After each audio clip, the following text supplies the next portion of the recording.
আসসালামু আলাইকুম। অনেকেরই আরো ছোট্ট একটা বিষয় নিয়ে একটু প্রবলেম থাকে। যে বিষয়টা হচ্ছে, আমি যে স্টুডেন্ট ভিসাতে জাপান যাওয়ার জন্য ব্যাংক স্টেটমেন্টটা দেখাবো, এইটা আসলে সেভিংস ভালো হবে নাকি এফডিআর ভালো হবে? দেখেন, এটা এক কথায় বলতে গেলে obviously সেভিংস ভালো, সেভিংস অ্যাকাউন্ট ভালো। অ এফডিআরটা যে ভালো না এটা বলা যাবে না। সেভিংস দেখানোর জন্য মনে করেন সবারই এটা আসলে এবিলিটি হয় না।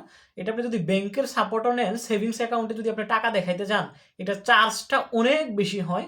আর যদি মনে করেন আপনার নিজের এবিলিটি থাকে, অবশ্যই সেভিংসে দেখাবেন। সেই ক্ষেত্রে স্বাচ্ছন্দ্যে আপনি দেখাইতে পারবেন। আসলে বাংলাদেশের পারপাসে সবার তো আসলে সেভিংসে নিজস্ব টাকা দেখানোর একটা ব্যাপার এটা থাকে না।